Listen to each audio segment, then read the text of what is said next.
how's it going, everybody? How you doing?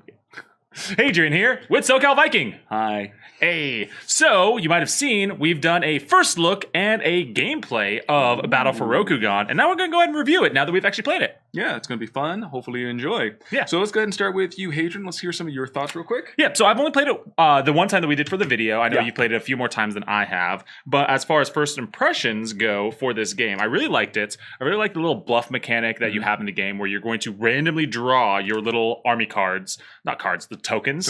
And so the strategy in there is you get random ones. You have to determine what you're doing with those, and they're hidden until everybody's played all of theirs, unless you have special cards to take a peek at them. And the strategy behind that was really, really nice. I quite liked it.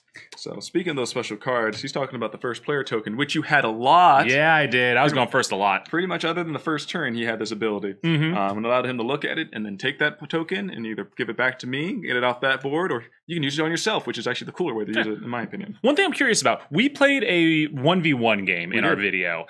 You've played more of it, and you've played more with multiple players. I think you played a 4-man and a 3-man as well? So yeah, when I first got the busted open and tried it in the store, we did a 4-man, just because we had a lot of people exciting on that night. Yeah. And we got to try only one round of it, which is mostly how I learned to set it up. And then we had to do different lower points of the control areas. Yeah. So there were a few spots left over. That first round was kind of chaotic. It felt a little hard. Once again, I fell behind on that wheel because I didn't know what I was doing. But the very next turn, we had access to these powers, which you get from capturing whole territories. That's one thing that we found was those cards are really important to get early on because in our video, I got 3 or 4 of them on turn 1. Something insane like that. And that just let me just get a huge head start. Right. So, and a good point of this one on the very first turn, the crane person played a card that allowed them to have a peace area. Yeah. And so they were like, you can't go to my province, or this is my stronghold. This is where I live. This is my house. Yeah, we're all about regal and majestic attire and tuning our political fights. Leave us alone while you're warring. Well, as a Scorpion player of that game, I decided a form of rebellion was in call. So it allowed me to remove that peace token. Yeah. Which is one of the only ways to remove special tokens. And that was not in our game. That was the game that you played. That was the game I played. Yeah. Now in our game, it was against Crane and Lions, and we were right next to each other. Our capitals literally border each other. And now the cool part about that is, at one point, we started to become more than neighbors. Someone may have come knocking for sugar and said, "Hey, hi, bud, I like your house." I'm like, "Yeah, it's a nice house." Like, "Yeah, we're just going to move in." I'm like, "Ooh, that's fine." Yeah, you were a displaced nation in our game. Right. And I would have come back and hit you, but you had a peaceful home. Yeah. You know, it was very feng shui. Feng shui. Feng shui. Very feng shui. Right. Yes. So it was nice. You know, it didn't have quite our drapes, but... Yeah. But the couch was positioned perfectly next to the window and the light shining through. It was amazing. And then the plants and the topiaries. And the little waterfall garden. Yeah. You saw that little waterfall garden? Nice. It was great. My koi pond. I love it. So the focus of this game being a combat and cunning. Yes. And so one of the things that was also really cool is at the very beginning of the game, we get secret objective cards. And because we haven't played this game, we're not familiar with what they could be. And so we kind of had a little discussion, like, what are we going to do? I decided I was going to go for the higher risk, higher reward one that got me a lot of extra points at the end, whereas I believe you went for more of the middle ground kind of thing. I figured that was the safer bet. He could potentially not get his, and I'd more than likely get mine. Mine was super simple. I just had to hold a certain territory. Yeah, I was going to say, what was yours? Was what Unicorn. So I had to go after Unicorn. You had to control all of the Unicorn territory? Either the stronghold or to the provinces. Got it, which you did get. Yeah. And then mine was I had to control 6 territories that bordered water, which I was able to get really early on just because I took control of the island, and that by itself was 3. And that was also, I was able to do that because I got those cards early from the Shadowlands, because you set one of the territories on fire, one of the provinces within the island on fire, and then everything was destroyed and everything was raided and blah. And then the very next round I make it all better. It's true, which was one of these fancy cards he got from earning, I think it was Phoenix. Yeah, I believe it was the Phoenix one. Yeah, because we rose from the ashes. So the game is done in 1 to 5 rounds, which gives it the easy play through. So we did over an hour play. Yes. For 2 players, that's pretty good. But it suggests about an hour and a half. I can see that pretty easy. I believe if we had 5 players, maybe 4, it could run a little longer, especially if no one's played before. Yeah, definitely. We didn't play, and it still took us about an hour. What was it, about an hour 20 minutes, something like that? It was over an hour. Yeah.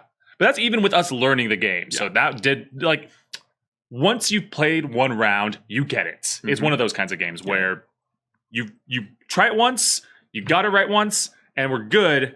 Going into getting it right, though, there is one little knock I have on the game. Sure. And that is the rules. The rules, there are some gray areas. One of them specifically deals with the end of the game and how that played out. What's wrong with how the end of the game plays out? The end of the game played out where we added up everything. I thought I was in a commanding lead because I had way more territories than you did. Yeah. But a lot of your territories were worth a lot more than mine, being 3 flower ones. And the flowers indicated the victory points. Which is honor, and that's how you win. Exactly. And so you did have a lot of those. And at the very end, after we totaled everything up, it came out to 49 points against 49 points. We were tied. Yes.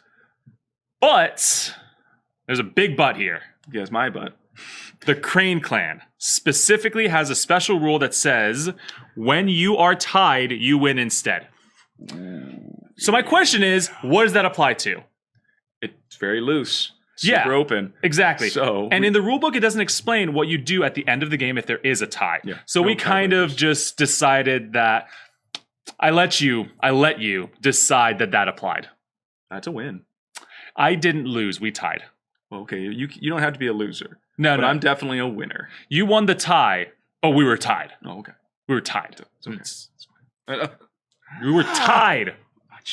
This lion bites. It does. It also throws things. He's not lying. But that's my own personal little knock. It's just there was a little bit of gray area within the rules. And that's to be fair. This rule book is 12 pages, so it's actually on the light end, and I'm sure they'll have a living one it's come 6 out pages. soon. It is 6 pages. Stapled together and folded over to make 12. For your convenience. Yeah. Full colored. Yes. So the rule book is light and pretty easy to get into, but if you really want the crunchier details and some for strategy games is something that is desired at times, that could be considered more of a negative aspect. I do like that for the most part. It's pretty easy. I don't have to guess too much, and there was only a few times I was kind of like, what? Yeah, and one of the nifty things, though, and the issue that I had with the rules can be sorted out because there is a community page on the Fantasy Flight website where people are asking those kinds of questions, and because the game is newer, our specific question hasn't been answered yet. And so here's hoping that there will be a resolution to that and you don't win ties. Unless you're Crane. No.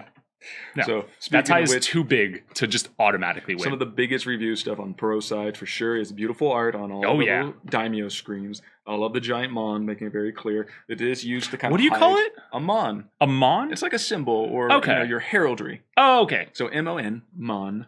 But in the back it has all the stuff that's coming with the game, how they work, and then of course your little special. I don't know why that made me think of it's the Crane mon or it's the Lion mon, like we're playing Digimon or something. Digital monsters. Digimon, digital monsters. While he gets that down. Digimon, digital monsters. Digimon are the champions. Like this Digimon, digital monsters. Look at this nerd. So what we got now is... Hold on. I just have to. Change into digital champions to save the digital world. Anyways, tangent aside.